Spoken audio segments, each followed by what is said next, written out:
Hello, vinyl community, friends, neighbors, and everybody else. I'm Bill Camarada, and you're watching Bill's Box of Sound.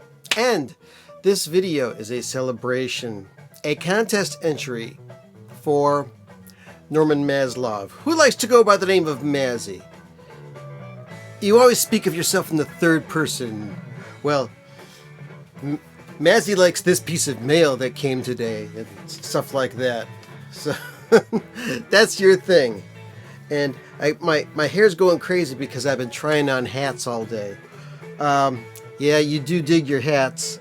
So I'll wear a hat. Right now, I'm a person of many hats. And I'm also sometimes a guy with no glasses on. So I usually just wear them for distance or driving or whatever. Anyway, Mazzy, you're a relative newcomer to the VC, but really enjoying your videos. And the reason I haven't made a contest entry yet is because you're making so many videos. I spend time watching them, and instead of making a contest entry for you. So there was no new video this morning, or there isn't one yet, so I thought I'd make one for you. Anyway, really interesting videos, and you echo a lot of feelings that I have in my videos when you do make those. And I'm kind of like mazinating myself here. I got some ambient stuff going on here, and your contest is kind of 1969 themed, so I got some Grateful Dead playing from 1969 in the background, and I got a tie-dye shirt on, but I want to be more like myself, so I might as well just get rid of this shirt and wear something I'd normally wear, which would be a shirt that has jazz on it or something like that, or maybe a Frank Zappa shirt, something like that. But yes, it's my honor to enter your contest.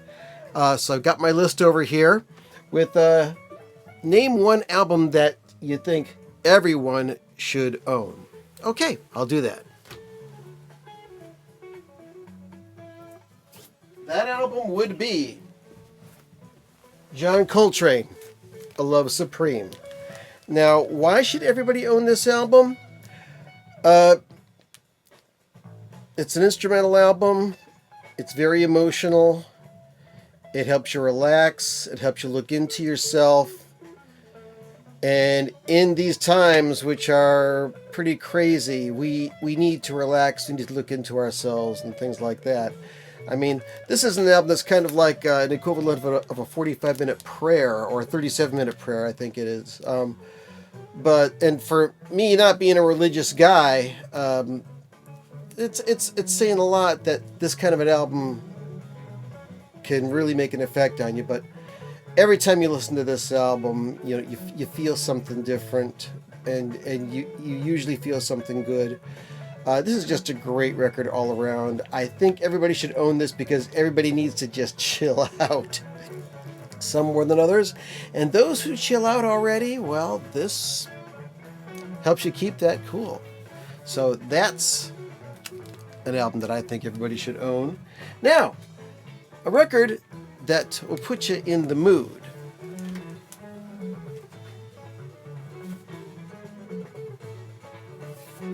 Now, I'm not going to get myself in trouble here because I just did recently a video for Richard Riley, which had music for making love. So I'm not going to talk about a record that would get you in the mood for getting busy or getting sexual. But when I want an album to pump me up, when I want an album to make me feel good, my power record is this. Billy Cobham, Spectrum. This is his first solo album, which came out in 1973. Is it 73 or 72? It doesn't have the copyright date on the outside, so I'm just going to have to open it up and pull it out. This is one of my original copy of this album. I've talked about this album many times before. Oh, what a great jazz rock fusion album this is. Yes, 1973. Look at that amazing Fives drum set. And this record still just never ceases to amaze. I was at Jerry's Records in Pittsburgh one day, and there was a guy and his son, and they're talking about, well, what kind of a record should I get that will help me get into jazz? And I walked up to them and I pulled out the song Quadrant 4, the first track off of this album, and started playing it on my phone. And I said, if you like rock and roll and you have an interest in jazz, start with this and then do some research. You'll find lots of cool stuff. So that's Billy Cobham Spectrum. This gets me in a good mood. It makes me feel powerful. It makes me feel happy. And it makes me want to dance. So if that doesn't get you in the mood, I don't know what will. And I'm sorry for bumping the camera there. Like you, Mazzy, I use my iPhone as my camera. Bought several cameras, you know, point and shoot ones, SLRs, that might be good for making videos. But wow, it's amazing how good the iPhone is for making VC videos. Okay, next on the list. Show us an album with beautiful cover art and packaging. Well, I got two. One is Peter Gabriel album, So, came out in a boxed set. There's lots of embossed things on here that are very hard to see. Oh, you can see it there in the light. And this opens up. And inside, well, this is kind of like the equivalent of the hype sticker. This was on the back. But it has inside of it, and let me put this down so I don't damage it. Okay. It's got two vinyl records. It's got a 12-inch single. Let's see if I can get the embossing on that. That's really hard to see. There, you can see some embossing on here. There's a 12-inch single of two songs that ended up not being on the album. It's got the original album sequenced just a little bit differently than it was originally. And it's not on colored vinyl or anything, but it's got a nice little sleeve on it. And then there is a large hardcover book inside with the cover shot of Peter, 4 CDs, and 2 DVDs. Live material, a classic album's making of, and of course all sorts of background information and great pictures all about the making of this album, So, by Peter Gabriel. And that's a really nice package. But you know what? I just couldn't show you one. I gotta show you something else. I'm deeply into the band Devo. And they put out a CD set. It was limited edition called Rocambo DNA on the Rhino Handmade label. It was a 2 CD set, packaged very much like a normal 2 CD set would be back in the day. And it's got some fantastic artwork, including a booklet which has just a treasure trove of information and pictures. Some upside down, some right side up. They're all over the place, and all sorts of great Mark Mothersbaugh artwork. And there was also a little kind of a poster in here with reproductions of tape boxes where there was unique artwork done. And these are all demo versions of Devo songs. And this album, Rocambo DNA, is a collection of unreleased tracks up until the time that this came out, of all sorts of demos, throwaways, and just rare tracks of Devo. That was recently re-released in a 4-record box by the Futurismo label. And there's a whole bunch of stuff in here. I gotta be careful when I pull this out. I saved my hype stickers on an index card. But we've also got, let's see here, a coupon for download of the whole kit and caboodle. We've got a poster which has stuff on both sides.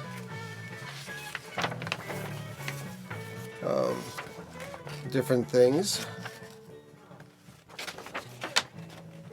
Just amazing graphics, amazing design. The guy who runs Futurismo is a designer himself and really takes the design of his records seriously. Now there's also a 3-inch CD in here, which was not included on the original Combo DNA. I believe this is the Somewhere with Devo suite, which came out kind of like during the Enigma years. And then there's 4 albums, and they're on beautiful splatter vinyl. So that is one beautiful package.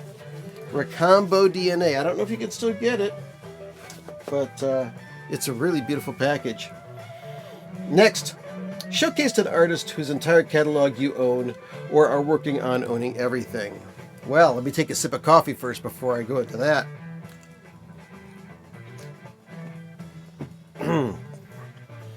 I'll talk about Frank Zappa. I've been collecting Frank Zappa music since 1973 when I first started listening to him. And I've got all the albums, and I've shown a lot of albums, and I've shown a lot of CDs. But lately, I've been working on a different aspect of Frank Zappa's discography, and that is 7-inch singles. Now, Mazzy, I know you are a huge Beatles fan. I'd really like to see your Beatles 7-inch collection sometime. So there's an idea for a future video. But I've got all sorts of things. I've got, let's see, some Zappa singles that have been put out as a result of the Record Store Day experience. See, is this a black vinyl? No, this is a pink vinyl right here. For How Could I Be Such a Fool? This is a Record Store Day release.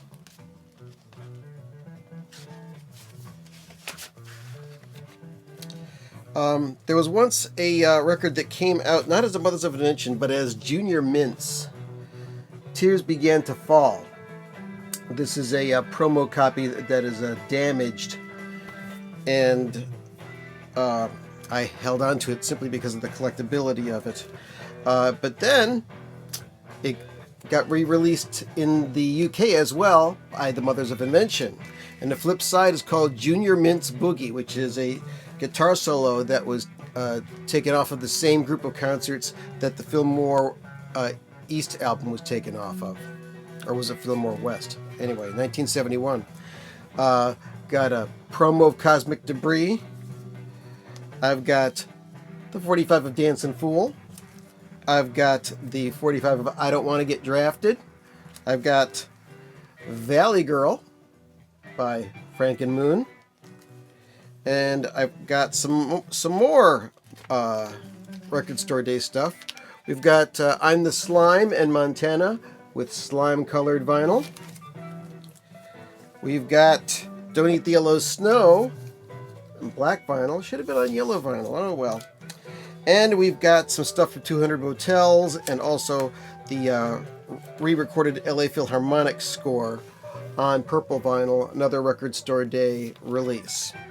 So that is an aspect of Frank Zappa records I haven't yet shown. And someday I do aim to continue to show my the rest of my Frank Zappa CD collection, because I've shown part of them already and I stopped that series. I should bring it up again. Now, I should have taken that hat off and put on this hat for that, because I am a Frank Zappa fan for life. Now, what else have I got here? An artist who released their first album in 1969. Yes, coming up in October of this year, it will be the 50th anniversary of this album, In the Court of the Crimson King, by King Crimson. This album's still great. I've owned several copies of this over the years. As a matter of fact, I found a really badly scratched copy of this album in a big bunch of records I bought, and I just did not have the heart to throw it away. So what did I do? I put it up on my desk at work, and it's displayed. Every once in a while, somebody goes by my desk and says, "Hey, I know that record." Oh, my music has run out. Let me restart it. Let's go back over here and play some more Dead. Okay. And next, show your favorite album from 1969. That's really tough. But since I am a Frank Zappa lifer, I got to talk about Hot Rats. I've got both my original and my classic records reissue here.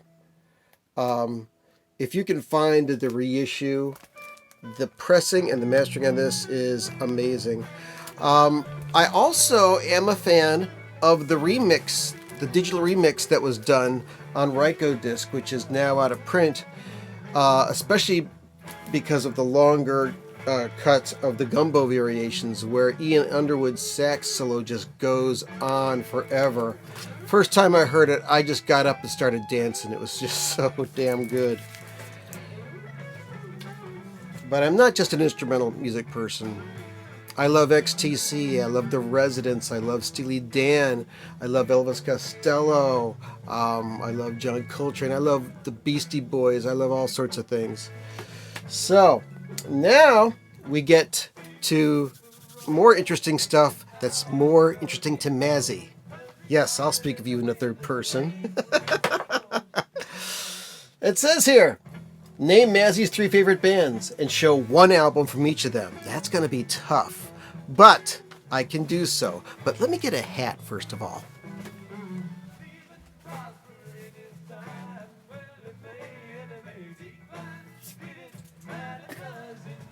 I wanted to show my picture disc of Sgt. Pepper that I got back in the late 70s, early 80s, I believe. But I thought it would be more apropos, since this is kind of a 1969 themed contest, to show my original Mobile Fidelity version of Abbey Road. And yes, this is filmed just before the Abbey Road remasters come out at the end of September. It's about a month or so from now. And yeah, I'm going to pony up the money. Recently lost a friend of mine, Ron Swede, who was known as The Ghoul. Now, I think that The Ghoul's horror movie shows were syndicated in the San Francisco area, so Mazzy, you may be familiar with the old horror movie host, The Ghoul. He was from Cleveland. He's very popular in Detroit, Michigan as well. And his favorite band was the Beatles. I found out a lot of stuff about the Beatles from him because he just turned 70 last year and then passed away from a heart attack. So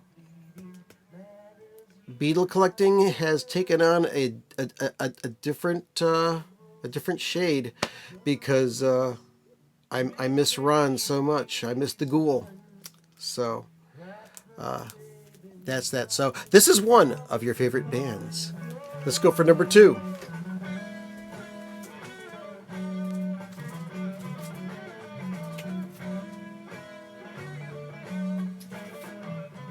Ah, yes, the Byrds. I got 3 Byrds albums. I've got the Greatest Hits, I've got Notorious Byrd Brothers, and I've got Untitled. And yeah, I bought this 4-chestnut mare and then started enjoying everything else on the album. So this is great. The Byrds, Untitled. Or Untilted, as you might say, if you flip around the letters, numbers, words.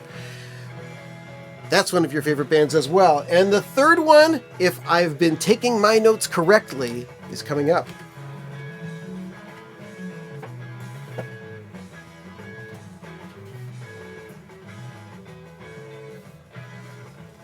And we're talking about the Kinks.